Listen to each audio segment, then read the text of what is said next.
what is an FPAS Mark I central bank? Well, New Zealand, Chile, and the Czech National Bank are. They at one point they were a minority. Okay, these are central banks that think about the economy in a forward-looking way, where they think about where is the economy today, what are the underlying forces driving the economy, and what do my policy instruments need to do to achieve my objectives. Okay, so these are like your FPAS Mark I central banks. This is not the Bank of England. This is not the Bank of Japan, and so on, that formulate forecasts, fudged forecasts, I might add, with exogenous interest rate paths. Okay, so in these central banks, we want to have some sort of reaction function. In this case today, I'm going to be talking about a loss function, which is much more robust, and I'm going to explain why and so on. But they think in terms of where is the economy today? What are the underlying forces? Lots of different scenarios are possible, but there's got to be something adjusting interest rates to anchor long-term inflation expectations. And those central banks that actually organize their forecast with exogenous interest rates, that analytical framework is not consistent with the basic principles of monetary policy regimes. That what monetary policy is not setting the interest rate, it's adjusting the interest rate sufficiently aggressively to make asset prices and long-term interest rates adjust, the things that affect the people in the economy that are going to influence prices and wage determination and so on. So this is not the Bank of England stuff. This is very extremely transparent central banks that are FPAS central banks. Initially were the minority, but now are the central banks that everybody wants to try and emulate. Okay, so let me emphasize that we continue to call it FPAS because it shares these fundamental characteristics. Now, how do you do this? This is back a little bit to the theorist reflectionist point. I think Stan Fischer said it this really nice way, where he said, I'd rather have Bob Solow than an econometric model, but I'd rather have Bob Solow with an econometric model than without one. Okay, so you can, there's many interpretations of this, but one is that when you're thinking about these things, you need to have a really good economist. And it's hard to kind of compartmentalize these questions. And when I talk to central banks, what I'm finding is that there was an excessive compartmentalization. So for example, many central banks that were organized according to FPAS Mark I principles would have a lot of people doing nowcasting and current analysis. And then they would have groups where they'd have modelers and people doing scenarios and that sort of thing. And the whole question about how do they pass information back and forth efficiently, in the last central bank that we're working with, the person that's ahead of the monetary policy department said that he wants everybody, absolutely everybody that's involved in the FPAS to know about all aspects of it, okay, and to have actually gone through a trial projection where they know about all the different aspects. And the idea is that if you're thinking the way that David is trying to get us to think, it's really hard to kind of separate the analysis. Things can be happening so quickly because of the Russia-Ukraine war, or there could be different implications about COVID. When Omicron first hit, we didn't know how virulent it was. And so some countries started shutting down. And then we learned quickly that it didn't seem to be as virulent, and then they opened up. And so if you're in the middle of a forecast and something like that's happening, another reason for having a different, different scenarios and being able to decompose things into various things. So this summer school that we've dedicated to this, so we've taken FPAS Mark II and asked, how could we start to teach this in a way to people that are principally theorist reflectionists, okay, that like to study things where there are just answers, there's right answers and there's wrong answers. How can we make this an enjoyable experience for them. Okay, and we're using actually one of the examples I've taken from New Zealand, from this guy named Aaron Drew, who once was doing this workshop with me, and anyway, he didn't respond to any of the emails that I sent out. I wanted it to be a really good workshop, and he hadn't responded to any of these emails like for weeks and weeks and weeks. And then he finally showed up the night before we're about to do this, and he showed up to the meeting about what we were going to do. And I said, you haven't responded to any of my emails in the last several weeks, because we've been doing all these preparations and stuff. And he said, well, I was on my honeymoon, Doug, and we had agreed that we would not take our iPhones on our honeymoon. Okay, and that seemed like a totally sensible explanation. I wish he would have warned me. But the next thing that he said was that the way that we teach these things are boring. And I said, really, Aaron, they're boring. What would you suggest to not make them so boring? And he said, what you need to do is to create an environment where people are learning this stuff and they're just sort of throwing in. They have to like do a forecast this week and present it to a hostile monetary policy committee. He said, that's the way to teach them. Incentivize them to actually do it. And then they can watch themselves, record it, and so on. So that's what we've done. Okay, so the summer school basically has 8 weeks to it. And in each week, we have one course, and the course has something that's similar in every course. One thing is this global forecasting school scenario building. Okay, and so this will be a menu-driven front end. I'm going to show you about one of the scenarios that has been built with it in a second year. But it's got a menu-driven front end where people in the global forecasting school will meet once a week on Thursdays. Okay, and they will talk about all the latest data that have come in. We're using Python and R to basically assemble it all from open source software and so on, like R and Python. And then people will have discussions about different scenarios, and people will be able to construct those scenarios, effectively solving a nonlinear optimal control problem, which I'm going to talk about in a second. But the idea is that we'll actually give them the opportunity to generate forecasts for the US economy. So it's like they're not working on their own country, they're working on something else. The way that David puts it, he can jump in if he likes, but it's like they're presenting to Powell. And so every week, on the basis of the information that's available up to that day, what story would they tell Powell? Okay, and part of this is going to be trying to get away from baseline forecasts, trying to develop what we call case A and case B scenarios, scenarios that help communicate the principles of monetary policy, that the fundamental role is to adjust the interest rates sufficiently aggressively to move long-term interest rates and asset prices to be consistent with moving demand conditions in a way that helps stabilize the economy and anchor long-term inflation expectations, of course. Okay, and so each one of these courses has some topics. The first 2 weeks, we do mind the gaps. This is all about measuring the output gap. And it turns out that the output gap that's relevant for managing the short run output inflation trade-off has nothing to do with the output gap that's relevant for thinking about financial stability. Okay, the concepts are completely different, and you can really mess up the theory and the econometrics if you don't understand that those things are different.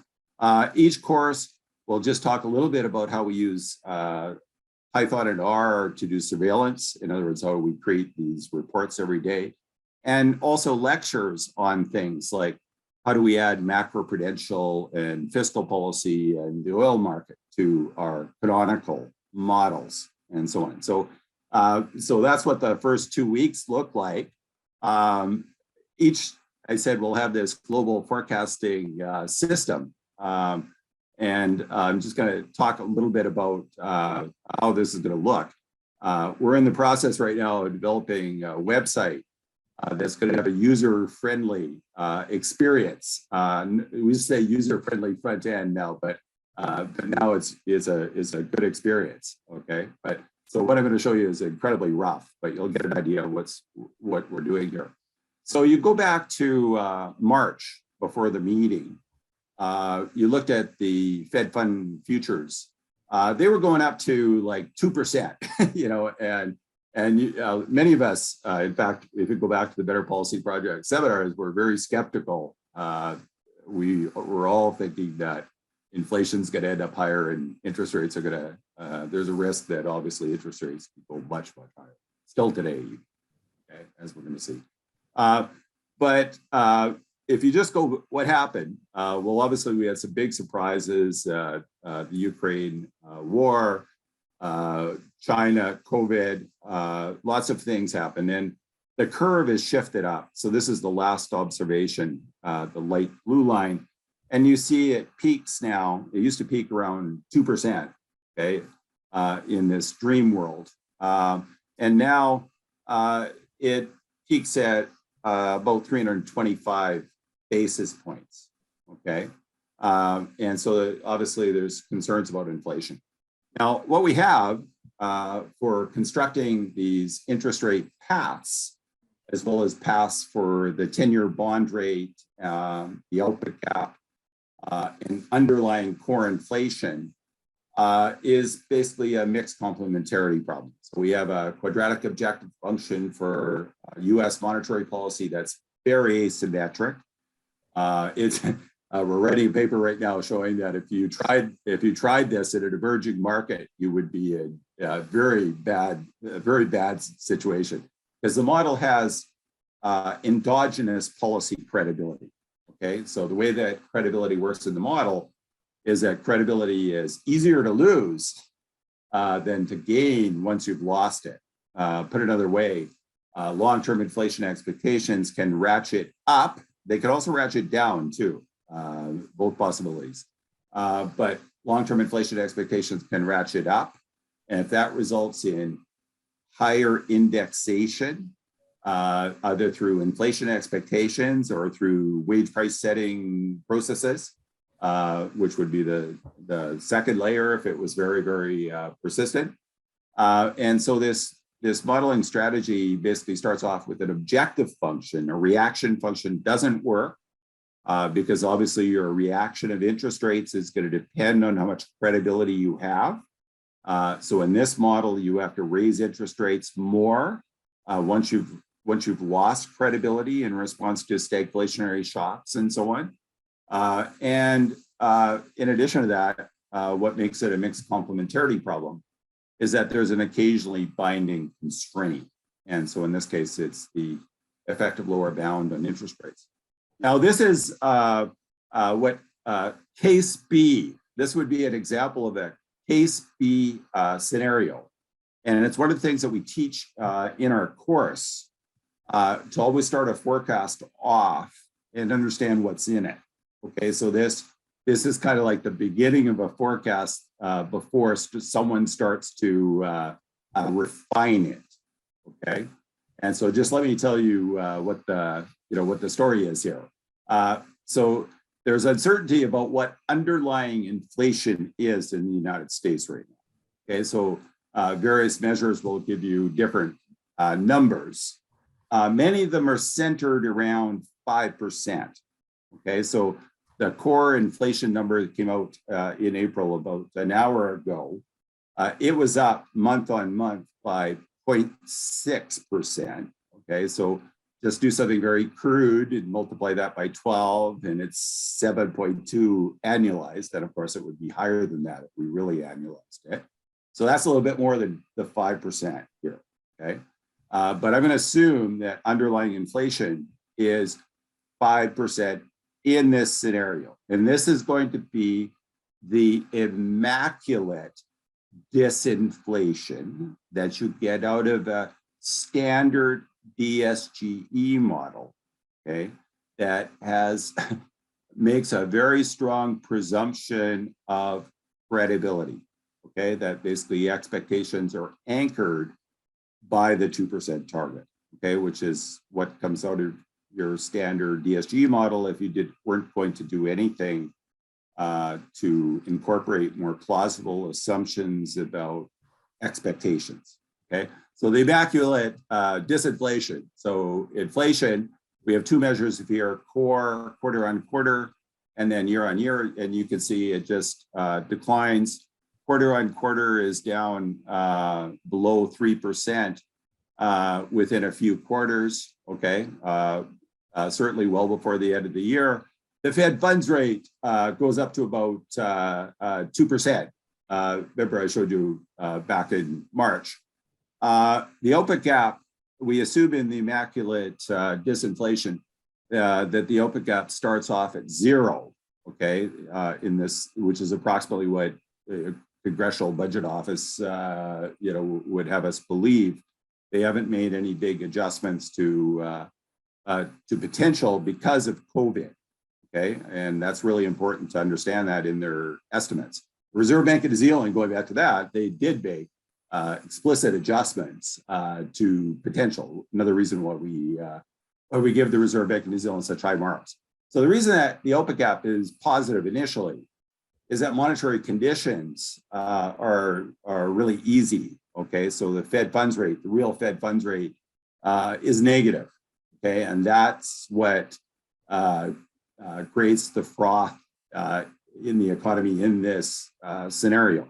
And you can see that in this scenario, because inflation falls, credibility is 1. So you see there's a graph, Fed credibility, it's equal to 1. So the full model has endogenous credibility, okay? And we're just imposing it in this scenario to be equal to 1. And so this is an example. The 10-year bond rate, in this case, would be 2.2. Okay, so it is now around 3. It has increased massively since March and so on. So this, for example, this would be an example of what I would call a case B scenario. Okay, this is my case B scenario, which is the immaculate disinflation, which is virtually costless, and would just have, suggest that. And some people have this view, which is what David is trying to emphasize, and it could turn out that this view is actually correct. I personally don't think it's correct, but there is outcomes that could happen that where something like this could happen. Now, of course, this would be case B. Case B would be a situation where interest rates are rising by less than what's in financial markets. And then you would have case A, which would always be reserved for a case where interest rates would have to rise by more than in financial markets, than what's in the what's in expected path of the policy rate. So that's an example. So people have a menu-driven front end, and they'll be able to choose what they think the starting point for the U.S. economy is, what underlying inflation is. They'll be able to pick a number. They'll be able to pick the starting point for the amount of excess demand, the difference between aggregate demand and aggregate supply in the goods market. That's how we think about it. Okay, and they'll be able to pick various assumptions about shocks, where shocks are classified into 2 types. You have demand and supply shocks, where aggregate demand can rise by a different amount than aggregate supply. And then you have these stagflationary shocks where inflation doesn't go up and you have to raise interest rates. So this is where the loss function now is efficiently managing that short route output inflation trade-off. Okay? And again, because you have the loss function, the paths for the interest rates are believable, much more plausible than what you would get out of any linear reaction function. Okay, so what's new in FPAS Mark II? More emphasis on studying the policy implications of uncertainty with scenarios to avoid what Olivier Blanchard calls dark corners. Much better delineation between views about what is the people's views about the economy? How do the policymakers think about the economy? What's the state of credibility? How persistent is the inflation process, and so on? First is uncertainty about policy objectives, right? Because we want to, by developing these frameworks and by getting policymakers to buy into them, it's going to reduce uncertainty, particularly if we can get them to focus on much more robust loss functions and so on. And of course, more financial accelerators to look at macro-financial policies and so on, just other things, including open source software.